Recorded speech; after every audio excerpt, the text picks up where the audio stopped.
Welcome to Asian English News Bulletin. This is Nokshita Basum with our top stories of the day.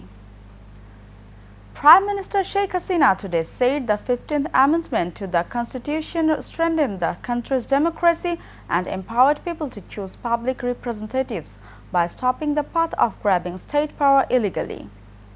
She was speaking at the oath-taking ceremony of the newly elected mayor of Rangpur City Corporation and its ward councillors, including those from reserved seats for women at her office.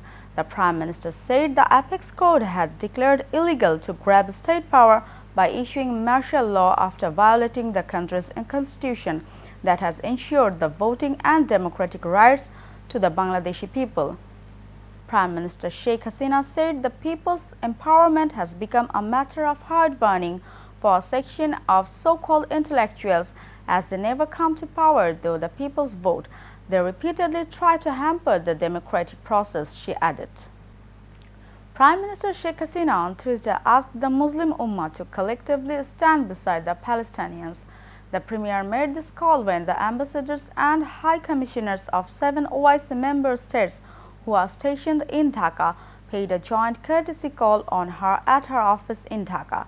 Prime Minister Sheikh Hasina said father of the nation Bangabandhu Sheikh Mujibur Rahman supported Palestine, and following this she herself has been standing beside the Palestinians.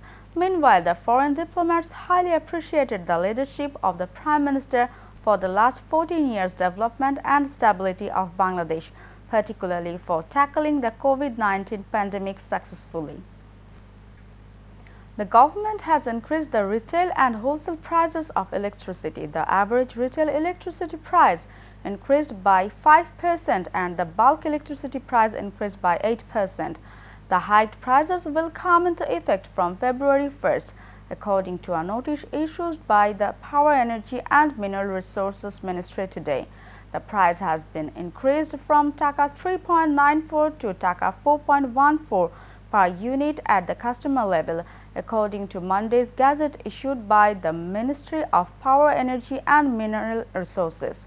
The retail electricity price has been readjusted under the authority vested in Section 34 Core of the Bangladesh Energy Regulatory Act 2003. A guided notification published in this connection said. The International Monetary Fund (IMF) has approved Bangladesh's $4.7 billion loan proposal during a board meeting on Monday. Bangladesh will get about $3.3 billion under the Extended Credit Facility and the Extended Fund Facility and about $1.4 billion under the Resilience and Sustainability Facility, said a press release here today. The 42-month program will help preserve macroeconomic stability, protect the vulnerable, and foster inclusive and green growth.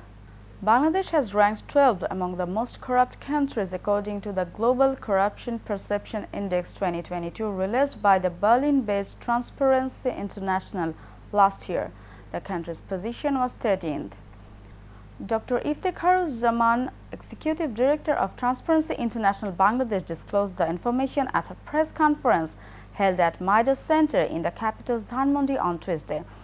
The index, which ranks 180 countries and territories by their perceived levels of public sector corruption, according to experts and business people, uses a scale of 0 to 100, where 0 is highly corrupt and 100 is very clean. Bangladesh's score is the latest index is 25. Now news from international. The death toll from a suicidal bombing at a mosque in northwest Pakistan has risen to 93, a provincial government official said Tuesday. Bodies were still being recovered from the rubble of the mosque where a bomber set off explosive Monday during afternoon prayers, causing the roof to cave in. The mosque is inside a walled compound housing the Peshawar police headquarters, and the officials said most of the victims were police officers. 177 people had been injured and that 57 of them were still hospitalized, some in critical condition. The Peshawar police chief said about 300 worshippers were in the mosque at the time of the blast.